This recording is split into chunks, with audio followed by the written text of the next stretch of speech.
మిత్రులారా నమస్తే. స్నేహితులారా, మన జీవితంలో ఎప్పుడు కూడా తొందరపాటు నిర్ణయాలు తీసుకోకూడదు. ఎప్పుడైనా సరే మనం ఆచితూచి అడుగు వేయాలి. ఏది నిజం, ఏది అబద్ధం అన్న విషయాన్ని స్పష్టంగా తెలుసుకొని మనం ముందుకు అడుగు వేయాలి. దూరంగా చూడండి, ఆకాశం కొండ రెండు కలుస్తున్నట్టుగా మనకు కనిపిస్తుంది. నిజానికి కలుస్తాయా? కలయి. దగ్గరగా వెళ్ళి చూస్తే ఎట్లా కనిపిస్తుంది? ఆకాశం ఆకాశమే, కొండ కొండనే, వేరుగా కనిపిస్తాయి. అదే మాదిరిగా మన కళ్ళు కూడా అప్పుడప్పుడు మనల్ని మోసం చేస్తాయి, భ్రమింపజేస్తాయి. మనం ఆ భ్రమలో ఉండకూడదు. ఏది నిజము, ఏది అబద్ధమో తెలుసుకోవాలి. జీవితంలో మనం ముందుకు అడుగు వేయాలి.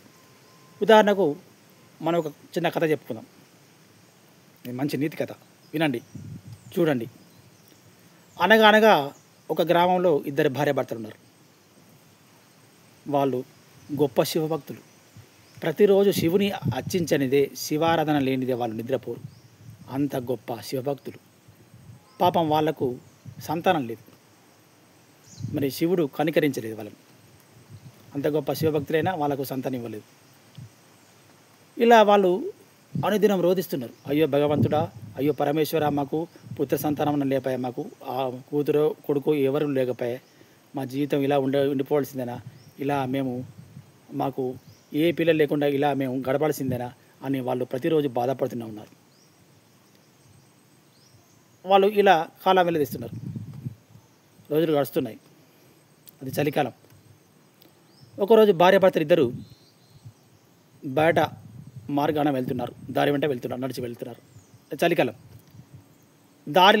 వాళ్ళకు దారిలో ఎదురుగా ఒక ముంగిస పిల్ల, మగ ముంగిస పిల్ల చలికి వణుకుతూ బిగుసుకుపోయి ఉంటూ కనిపించింది. వాళ్ళు చూడగానే వాళ్ళకి ముచ్చరేసింది. అయ్యో పాపం, అది దానికి చలి బాగా పెడుతుంది. అయ్యో భగవంతుడా, ఏమండి, భార్య అన్నది భర్తతో, ఏమండి మనం ఈ ముంగిసని పెంచుకుందామండి అంది. అనగానే సరే పెంచుకుందాం, మనకు పిల్లలు లేరు కదా, కనీసం ముంగిస పిల్లని పెంచుకుందాం పా అని ఇంటికి తీసుకెళ్ళారు. పాలు పోసురు, ఆహారం అందించారు, ప్రేమగా చూసుకున్నారు. అది దానికి ముంగిస పిల్లకు కూడా సైగల ద్వారా భాష నేర్పారు వాళ్ళకి. ఆ ముంగిస పిల్ల కూడా వాళ్ళు కలిసిపోయింది. రోజులు గడుస్తున్నాయి. అయితే ఈ ముంగిస వచ్చిన వేళ విశేషం ఏంటో కానీ వాళ్ళ ఇంట్లో ఒక శుభం జరిగింది. వాళ్ళ కడుపు పండింది. ఒక శుభముహూర్తాన వాళ్ళకు ఒక కొడుకు పుట్టాడు. మంచి ఉత్తమ లక్షణాలు ఉన్న కొడుకు పుట్టాడు. వాళ్ళు పొంగిపోయారు. అబ్బా, ఈ ముంగీస పిల్లను పెంచుకున్న వేళ విశేషం ఏంటో కానీ, ఏ శుభముహూర్తంలో మేము పెంచుకున్నావు కానీ మా కడుపు వండింది. ఈ ముంగీస కూడా మాకు పెద్ద కొడుకు లేక, ఈ చిన్న కొడుకు, మాకు ఇద్దరు కొడుకులు అనుకున్నారు. అంటే ముంగీసను కూడా కొడుకులాగా భావించారు. ఇద్దరిని ప్రేమగా పెంచుకుంటారు. రోజులు గడుస్తున్నాయి. మరి వాళ్ళకు పుట్టిన కొడుకు సంవత్సరం పిల్లగాడు. ఒకరోజు భర్త బయటకు పనికి వెళ్ళిండు.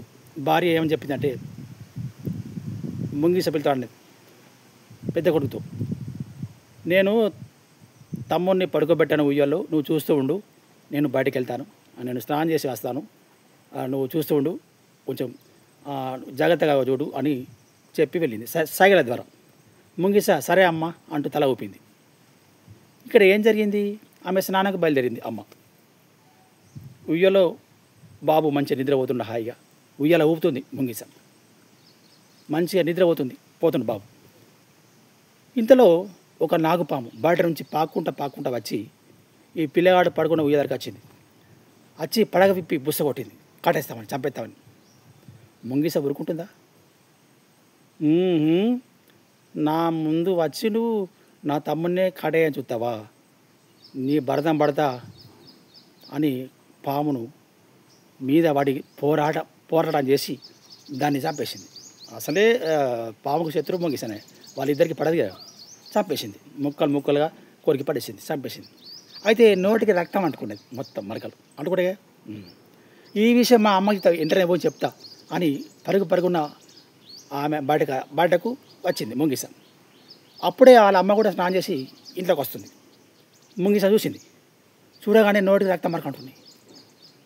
ఓరి భగవంతా శంకర, ఓసి దుర్మార్గపు దానా ముంగిస, నిన్ను ప్రేమతో పెంచుకుంటే నువ్వు మాకే అన్యాయం చేస్తావా, మా కొడుకుని చంపేస్తావా అని నిన్ను ఇప్పుడే చంపేస్తా, నీ నీ పని పడతాను, నా కొడుకుని చంపేసినా నువ్వు కూడా బతకదు అని అక్కడే ఉన్న పెద్ద బండరాయితో తలకాయ మీద కొట్టి చంపేసింది ముంగిస. ముంగిస పాపం చచ్చిపోయింది. అక్కడ ఏం జరిగింది ఈమెకు తెలియదు. చంపేసింది.